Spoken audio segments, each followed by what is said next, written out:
Hello there, I am Gifty Auntie and welcome to TSP with Gifty Auntie. Who can deny Gifty? No.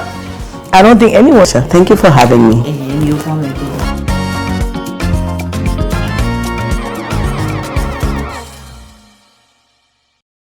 Hello there and welcome to TSP with me, Gifty Auntie. Yes, still in November and it's been amazing and it continues to be back to back. Great stories, untold stories, great motivation. Listen, my guest today is an embodiment of resilience, of focus, of consistency, of constantly adding value, of constantly asking herself questions. What can I do differently? How do I? When it comes to relevance, over how many years now?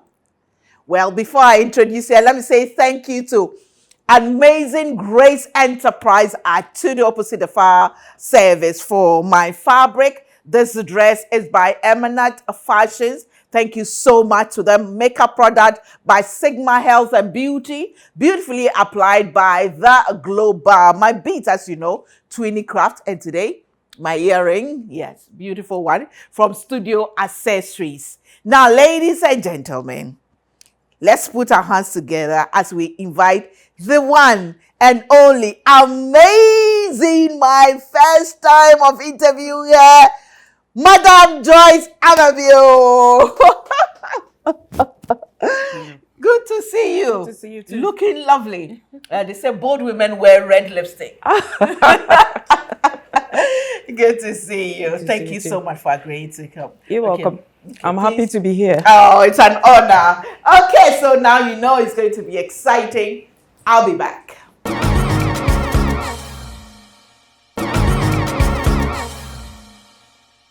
And welcome back to TSP with me, Gifty Auntie. And yes, my guest is the one and only Madam Joyce Annabelle of JACCD. You want to know, I'll tell you later. But before we get into talking, let me say thank you to our sponsors. That's Old Mutual Retirement Salary Plan. The new order of retirement is here. Now you can retire on your own terms with a guaranteed monthly income for the rest of your life. Yes, simply invest a lump sum into the Old Mutual Retirement Salary Plan and start receiving monthly income to enjoy the perfect retirement that you deserve. The best part is you get to enjoy added benefits of an annual increment. Every single year, there is an increment. Call Old Mutual today on 050-453-4333, 050-453-4333, or visit them on www.oldmutual.com, or simply dial *789*01# to place a call. Obrapa, Ahonto, Enkwa. And then also we say thank you to Kivo Hot Pepper. Kivo Hot Pepper is the new pepper in town. It is easier and faster to cook those spicy, delicious meals that you love, all because of Kivo Hot Pepper. Now it is hot and it is very delicious, and you can taste it in every single meal you prepare. Get yourself some Kivo Hot Pepper today. Use it for all your delicious meals. Say, eshishe nanso ede. Available in various packs and sizes, and it's convenient for homes, chop bars, and what have you. Just get your pack today and make your life easier. Kidville.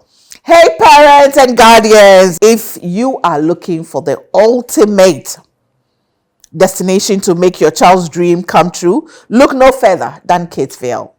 You have it all, from clothes to toys, whatever it is, kids related, you get it under one roof. That is on the Spintex Road, adjacent to Noble House, or at the Palace Mall. Kidsville, look for it and you find it. And then of course, Vena mineral water, 100%, pure.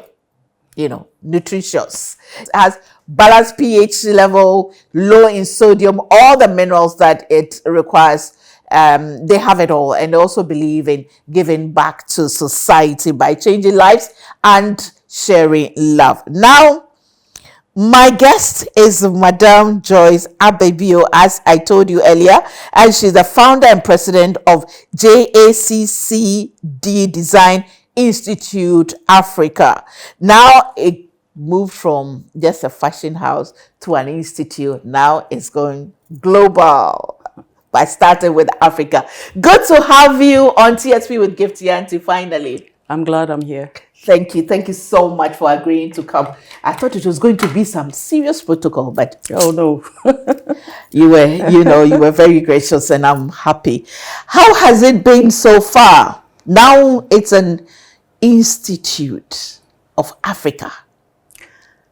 It's been a long journey, but we are here. It's been in next year, April, will be 30 years. You're kidding. Yes. So we are looking forward to celebrating our 30th anniversary. But we started with something, and now we are more of a creative institution than just a fashion design school. Okay, so now it's not just fashion, you do not other at all. stuff like... we do interior design, TV, film, animation, gaming, photography, special effects, makeup.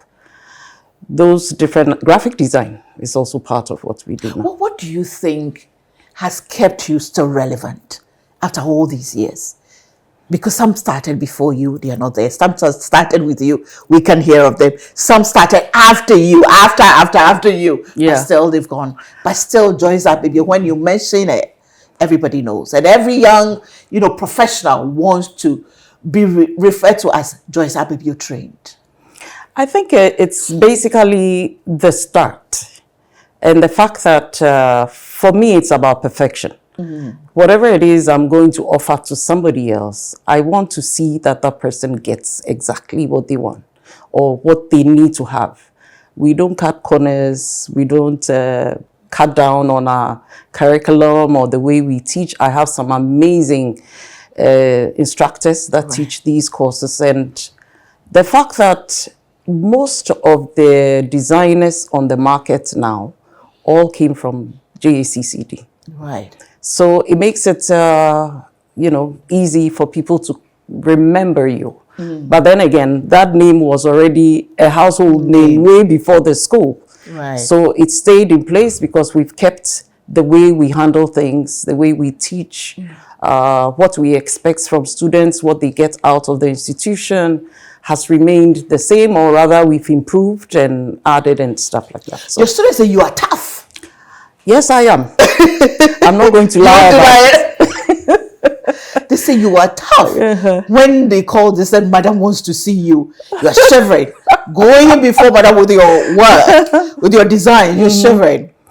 Well, I think very early in the beginning, I think I didn't realize, how training women, especially women, could be. Because you know how we are. We have our own way of handling things. So I made a decision very early to be tough, to make sure that we can actually do this and to keep them in place and for them to want to learn it. Right. Other than that, you had some students who felt somewhere in the afternoon, I'm going to town, I'm going to do this and that.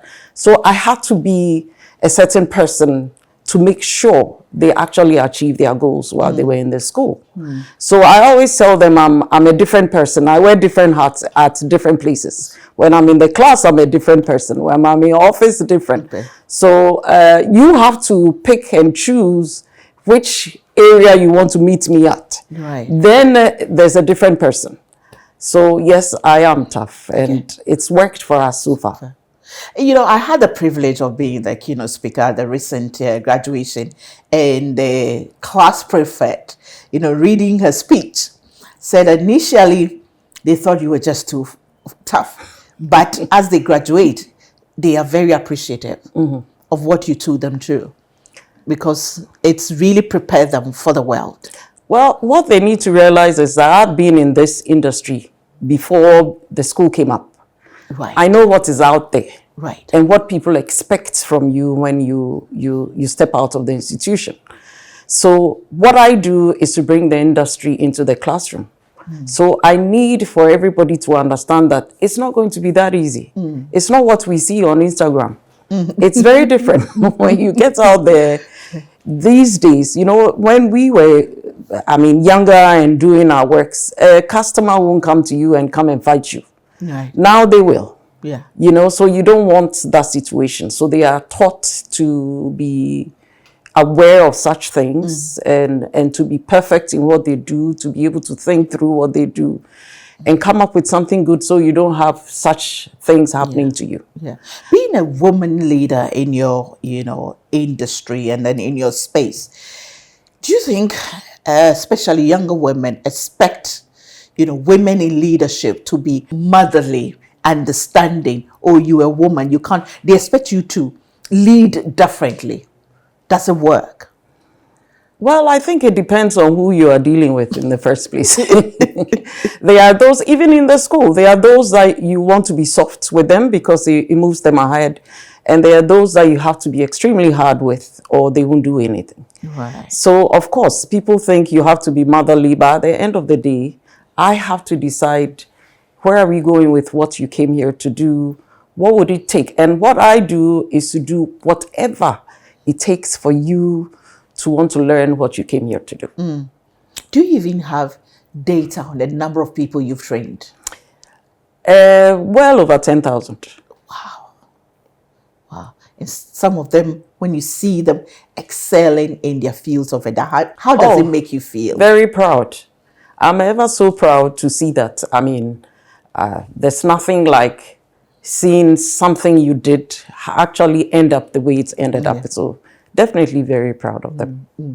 At what point did you decide that I'm going to turn this into a school to train? Because yes, you had people you were training, you had apprentices, you had workers.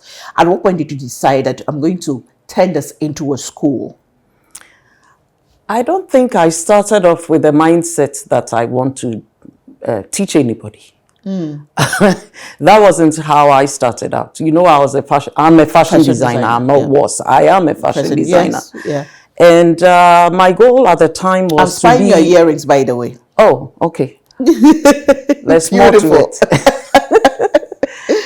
I started with the mindset that I'm going to be the designer anybody's seen. That's all I wanted to be. The designer. The designer. It's got to be this person. Yeah. That's how I started out. So I worked towards that. So I had no idea that I would even get to teaching. But then every day when I got to my shop, there was a line. People were sitting and waiting to come and ask, can you train my daughter? Can you do this with, And I didn't have the heart to say, no, I don't want to train anybody. So I would just take a number and a name.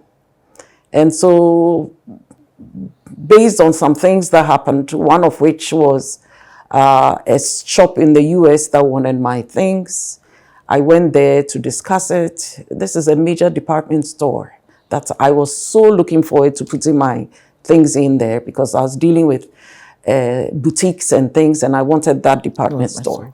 So they said, you have to interview with a number of people. So we talked with a number of people, and they said the main person that has to make the final decision had traveled. So I had to stay in the US for another 2 weeks waiting on this person to come. So I waited. I was already there, so I waited. And he comes, he picks up a phone, he calls me, and he says, we will not be working with Africans until you get your act together. It was at that time that I sat and thought through that, since I started, everybody that I hired, I had to train. They all had some specific way of sewing that wasn't accurate. So I had to take them through what I wanted, how to handle fabrics, different things. And so this gave me cause to actually think through it and say, maybe we do need to do something in this country. Because some of the things I've seen, it's like somebody would take black fabric and, knitting it with white thread, and these were the things they were sending to the US. And that's why they said we should get our act together before they deal with us. So I then sat down for some months and I put together an outline of what we could actually do to, change things around. And then those people who would come to the shop, and I'll just take a name, I called 5 of them. And they came and I said, well, this was in my workshop. So I said, why don't we try it for a year and see what happens? So we started. By the end of the year, these people that had no knowledge of anything, not even using the sewing machine, were doing amazing. So we sort of improved on the courses, the subjects and stuff, and what else needed to be done until we moved from 5 to 12 to 25 and started growing. Now you have how many? Right now, we go in and out, usually up to 500, sometimes a little less, sometimes a little more. Wow. So depending. Wow. And did you get to, put your products on that at that departmental store? No. They said we should get our acts together. So when I started the school, I thought to myself, okay, I will start this, I'll hire people, I'll train them, I'll hire people to come. But I didn't really realize the challenge that was waiting for me, because fashion at the time was not being discussed at all in Ghana. So it started with people coming in with this mindset that is for dropouts. Right. So it was, for me, I took it up as a challenge and decided, okay, I have to show these people what we are also capable of doing, even if they think we are dropouts. Of course, I don't believe we are. I also went to a university. Right. So I said, I'll take it up as a challenge. So sometimes the parents will come and they will quarrel with me. My daughter, my son, instead of him going to Legon, wants to come and do fashion. So I brought them. Like they just dumped the child on you. I tell myself, what you could do okay, now I have something to prove. Right. And at the end of the year, these same people will come with smiles because they are now wearing clothes that their children made. So it was more of a challenge for me. So I said to myself, okay, I'll train, I'll do this, maybe 5 years or so, I can go back to what I love to do. 5 years came by, I couldn't find anybody to take over my spot. And it just continued, finding... And what did you want to go back to? What did you love to do? I'm going to design for different people. Which was what I set out to be. So right. That's what I thought. But then the school basically took over my life. Right, right. But where did you personally train? In the US. Okay. I studied at Texas Women's University. Okay. Finished off and worked in the industry for a period of time. There's nothing I didn't do while I was in the US. Yeah. I see. But was that a childhood dream to be a designer? Sometimes I think about it and I think I never really thought through it that much until it was time for me to leave the country. Because at that time, I knew that the thing I loved to do the most was fashion. So at that time, I applied, there used to be a secretariat in Ghana that you would apply to and they would approve. And the approval was based on how your parents would send the money to the US. Okay. So through the banks. So I applied, and as for fashion design, they turned me down. Fashion design was not a discussion in Ghana. I mean, who is going to do a course that is for dropouts? So some lady over there calls me and she says, Madam, if you want to get this approval, change the course you want to do. So I asked her, what are the courses that are, on your list? And medical technology was one of them. So I applied with medical technology and it got approved. So that is how I started. I started in Minnesota at St. Cloud State University. Okay. For a year and a half, trying to do medical technology that I know, or rather I knew I could never do. So eventually I went to see my counselor and I said to them, you know what, I don't want to do medical. And the reason was because they also had to write a letter to Ghana to say, this is the course you're doing. So I had the whole discussion with them, and they said, okay, go ahead. We will just write medical technology. So I eventually realized that St. Cloud State University didn't offer the right fashion design program. So I transferred to Texas and to go and do that there. It's been a journey. Yes. How many times did you fail before you got it right? As in? This journey of This becoming journey. a designer to having a school, now an institute. I have to say I've been blessed in some way because in the US, I had a little business on the side. Then, there were two things I wanted to do in my life. One of them was law and the other was fashion design. Okay. So at some point, after I'd worked in the industry for a period of time, I went to a paralegal school for a year. I said I would work in the law firm for a period of time and make a decision whether I want to do law or I want to stick with fashion. So I actually worked as a senior paralegal at Gibson, Dunn and Crutcher in Los Angeles for a good 6 years, where I was making a decision. And at some point I said, okay, I'll add law to the whatever it is I have, which is fashion. But then my husband wanted to come home at the time. So that sort of closed out my idea of going to law school. Exactly. But when we got to Ghana, he asked me a question. He said, so which one is it? Is it law or is it fashion? I said, it certainly is fashion. so I've had my challenges, but then when I came to Ghana and I sat around for about a year, I said I'm resting for 1 year.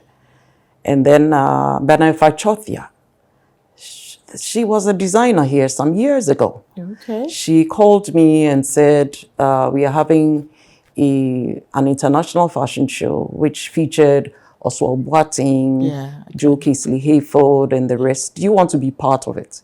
Now, these people had been planning for a whole year, and I had 1 month to prepare myself.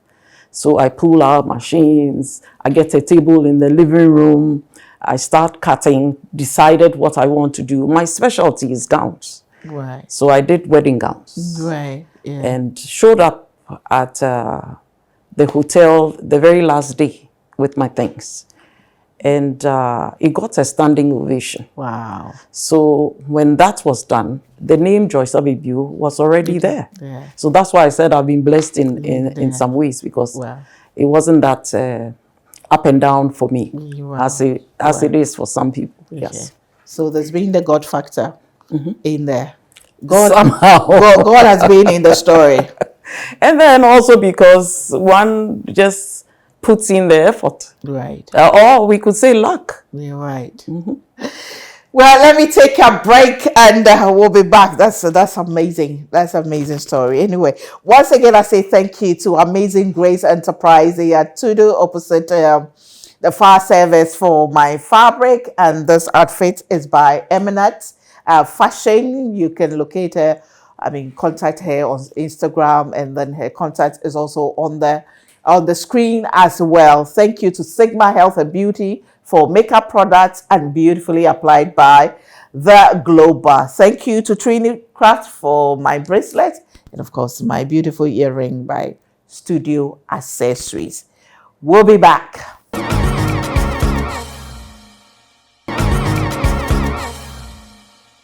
And welcome back to TSP with me, Gifty Auntie. Again, let me say thank you to my sponsors, and thank you to, and December is almost here. Please support us, advertise, sponsor us, so we keep going. It's been 16 years and it's been amazing. And I believe that your lives are being impacted as well through this platform. Now, Old Mutual Retirement Salary Plan, the new order of retirement is here.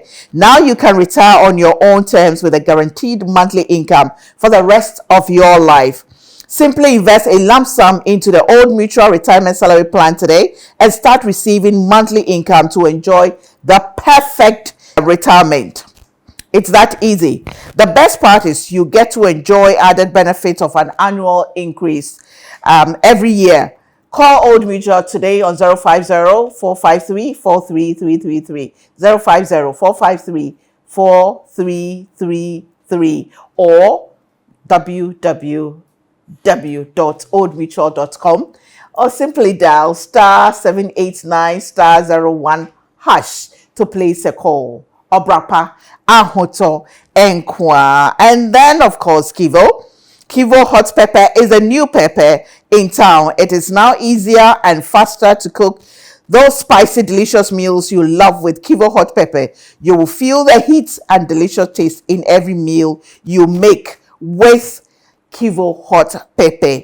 Eshishi nanso ede pa. It comes in various packs and sachets and sizes. Just get yours as soon as possible.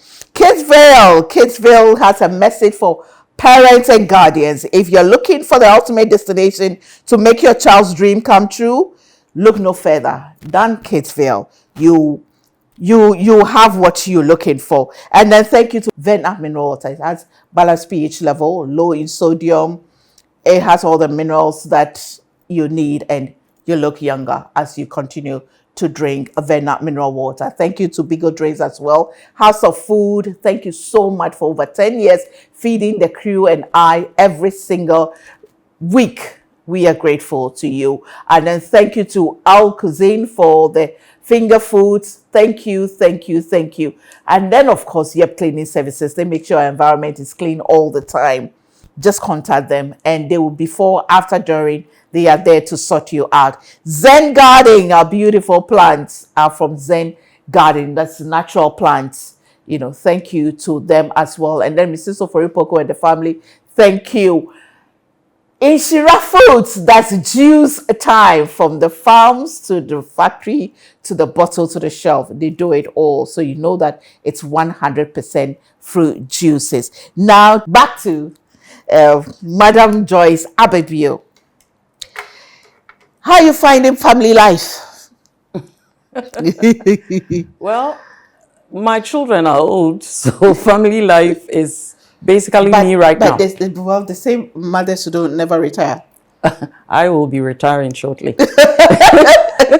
Well, and then the grandchildren will come. They are coming. Yes, they're coming. I'm waiting. I have one on the way. I've been patiently waiting for it to come. Yes, exactly. How many kids do you have? I have two. I have a boy and a girl. Oh, you're blessed. So are they involved in your business? My daughter was, but I think she gave up on me and moved to the US. So both of them are in the US right now.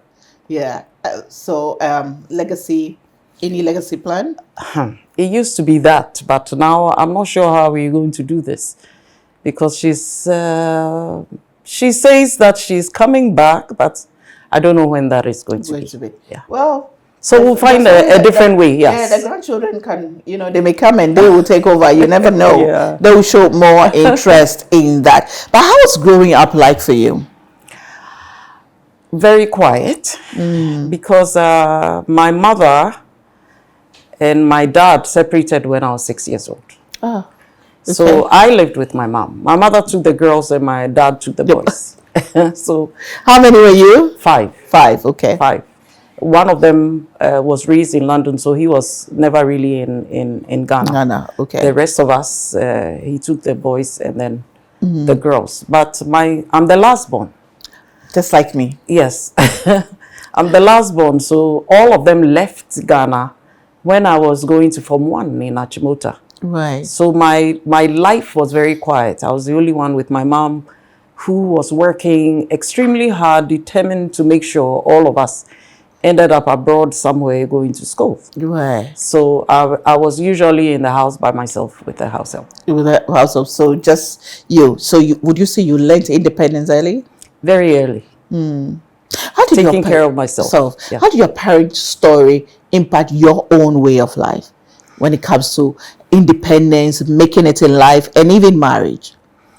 Well, I think for the fact that usually I was alone, I was really quiet, a quiet person. Now, right now, nobody will tell you, especially my students, will not tell you I'm a quiet person. Really? She's hard, she's tough, she's whatever it is.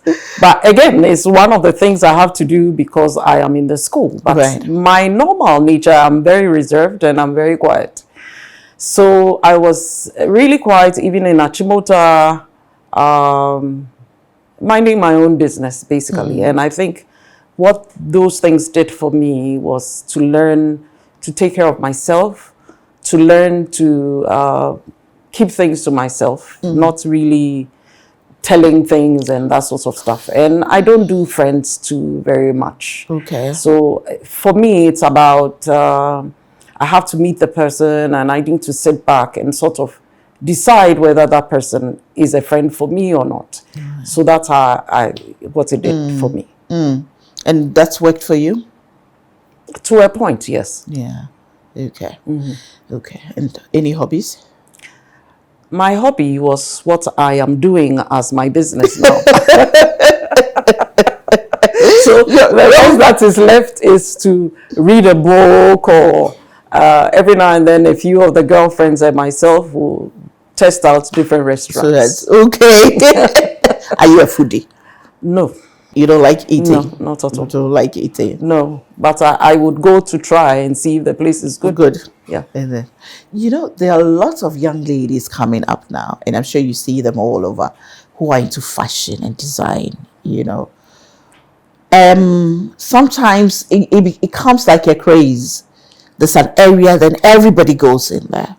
There are people who sometimes will have the money, and then they set up these fashion houses, but they themselves cannot sew. And then they employ people, or they cannot even design, employ people to do that. Yeah. Does that affect the industry? Yes, it does. I mean, there's a lot going on right now that I think my vision, or what I had in mind for teaching fashion for us in Ghana, is sort of gone off a little bit. When they hire people to sew for them, it's a struggle for themselves, because it's running a business that you know nothing about. So what happens is and I tell the students all the time, the workers will teach you a lesson. It will be the time that my mother died, my father died, my this is sick, my this is that, and then they leave you in the lurch when you have something you need to give to somebody, because you don't know the work yourself. Exactly. So I don't know if that helps anything, because then whatever is being produced is also not the best that is coming out of the country. And everybody, or those in the fashion industry, needs to start thinking that if I'm in the fashion business, it's not just about Ghana. Right. It's about different other countries you want to be able to supply to and stuff like that. So there are certain standards you need to follow and certain things you need to understand to do it properly. So when you hire people and you don't know the business, that person is doing what they know and you can't even tell that is good or it's bad. You started with a generation. When we look around now, it looks like you are the only one. I've lost my people. Yeah, sort of. You are the only one still really in there doing what you love to do. Does it feel lonely sometimes? Well, it's like you lost your group. We lost Kofi Ansah. Mauli was sick for a while, but Mauli is doing okay now. Mauli is okay? Yes, he's in his shop now working. Okay. Ajedu of Shapes is still around. Okay. Nora Bannerman, yes. is doing their own manufacturing section. Right. So we are there, but everybody is doing their own little things. We are not doing the fashion shows and stuff like we used to do before, because they are newer, the new generation, and we need to let them also do their bit of it. So, but they are there doing something. But there should be a time that will bring all these generation together to showcase. What do you think? Let's think about it. Nice. It would be nice if we could come together and do something together, because that's all we used to do before. One fashion show after the other. Yeah, I know, right? I remember, as a young reporter with GBC, I covered quite a number of these fashion shows and all that. But when it's evolved anyway, but what has changed? Has it been a positive change? For the fashion industry? For the fashion industry. Oh, yes, definitely. Look at the designers we have now. They've taken us global. There's Christy Brown, there's Pistis, Ophelia Crossland, Thelma Tay. There's so many of them doing amazing work that's people are talking about. So I think there's been a good change. And these are people who are doing good work. Right. So that's been good. And at least now they don't call us all seamstresses anymore. You know, we are not fashion designers. The seamstresses are fashion designers. It comes with the brand. Exactly. How important, another thing, let me touch on this before we wrap up. Protecting your brand and keeping your brand unique. What does it take? It is important, but in Ghana, we can't really do a lot about it, but you can protect it. It means you always have to be out there, you always have to be doing something so you can be associated with that brand that you have. So you must always be out there doing something. You can't just hide at the corner there doing your little something. Right. You know, So what is next for JACCD? Because it just passed through my ear that we are looking at university. Just started what is next. Yes. Because we moved from cantonments to our new campus at North Legon. Right. And added on different disciplines to the what we were initially doing just fashion design and graphic design and entrepreneurship. Right. But now we have all the other ones that we've added on. Okay. But right now our focus is being on getting our charter. Okay. Because the charter, the way it works is after 10 years you have to apply for your charter, which we have done. We've been approved by UCC that we are ready. So the last bit left is for GTech to visit us and then make a decision whether we are good to become a university. So I like the smile on your face. Yes, looking forward to it. Looking for it's been hard work for 10 years. So we are looking forward to that. When you sit back and you look at your journey, how do you sum it up? Your journey so far. I know it's not ending now, but your journey so far, how do you sum it up? Well, we've had our challenges, but it's been good. We've, as you said, managed to stay relevant for all these years. It's been 30 years. Yeah. And the name is still there and people still know it. And so I would like to say that we haven't done badly as an institution. You haven't done badly as an institution. And finally, advice to one young lady watching you who aspires to make something of her life. It doesn't really have to be fashion or design or creative, but make something out of her life. Not to give up. Plan the things that you have in mind you want to do. What I do is I plan my life, I make a list, and I check them off as I go along to know that I'm achieving what I want to achieve. But the goal is to stay focused and very determined to get what you want. Stay focused and very determined to get what you want. Thank you very much. You're welcome. Well, we of the standpoint say that we are grateful. We admire you and what you do. There's one more envelope that you need to bring. The Kidsville envelope, So we have this little token from Sweeney Crafts. So the creative, there's just some beads. Okay. And then also exclusive towel and boutique to refresh beautiful fragrance for your office all the time. Thank you. That's it. And then I have also a voucher from Kidsville. You have 2 vouchers, your nieces, nephews, or friends that you want to grown children. Or your grown children. they buy them, give it to them. So much. We say we are proud of you. We appreciate that. When we lift our heads or eyes, we can still see you. That gives us hope. When you lift and you don't see anything, it's scary. Exactly. But when you lift your eyes, you see that there's somebody there going. It also pushes you to keep going. Otherwise, you may give up. So don't give up yet. Wish you all the best. Not at all. And thank you for all that you've done. Thank you very much for having me. You're welcome.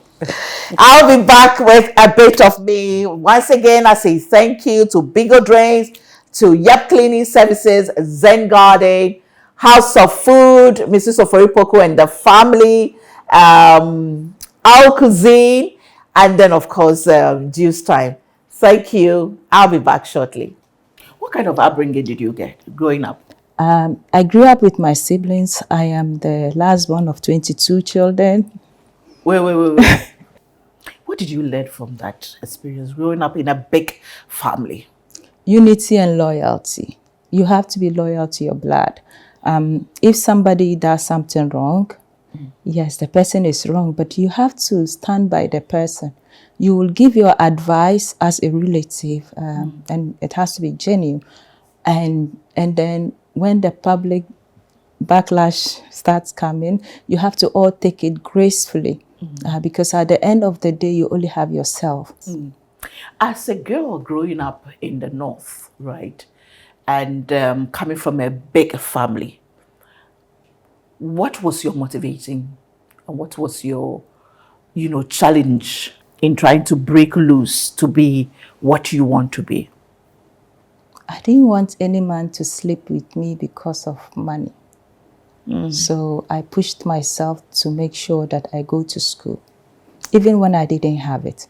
Growing up, my father had money, but when I was ready to spend his money, it was gone. Right.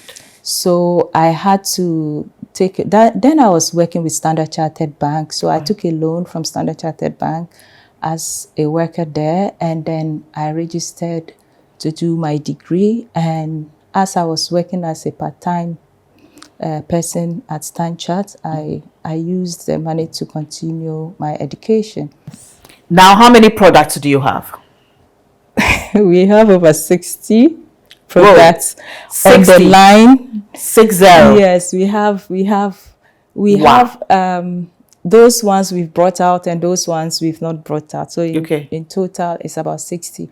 We actually study it for a very long time before we bring it out, and we make sure we register it with FDA before it comes out. So we have the skin care, hair care, lip care, and then we have the food aspect. Wait, lip care. Yes, you have to exfoliate your lips. You have to scrub your lips.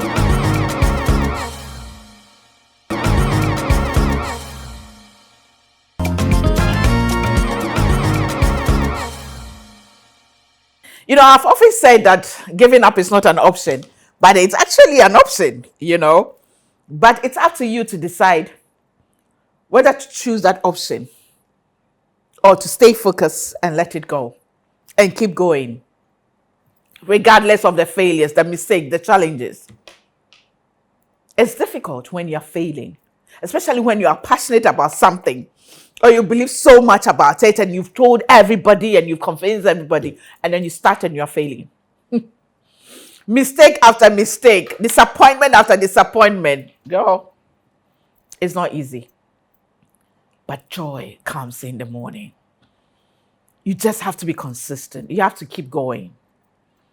You have to believe in it enough, willing to make sacrifices. You have to believe and trust, to take calculated risk to make it work. Sometimes you need to work on yourself to make that thing, that passion work. Because sometimes your nature, your attitude towards life may not work in tandem with what you want to achieve. There's always a way out. And there's also a way in. Which one is it going to be? Are you willing to knock on doors, to break some glass ceiling, to jump on over certain hurdles, to go below, sometimes under the sea and what have you, go round to get it done? It can be done. Every dream is achievable, no matter how big it is. But it all depends on you. What are you willing to sacrifice? Is God in your story? If God is in your story, if you decide to put God in your story, trust me, somehow, you will win. I remain a woman with super crazy faith in God. I know God has got me covered. But I also know that He's giving us wisdom. What is it going to be? What are you going to choose? Are you going to make it an option, or it's not an option? Thanks for watching. See you same time next week. Bye for now.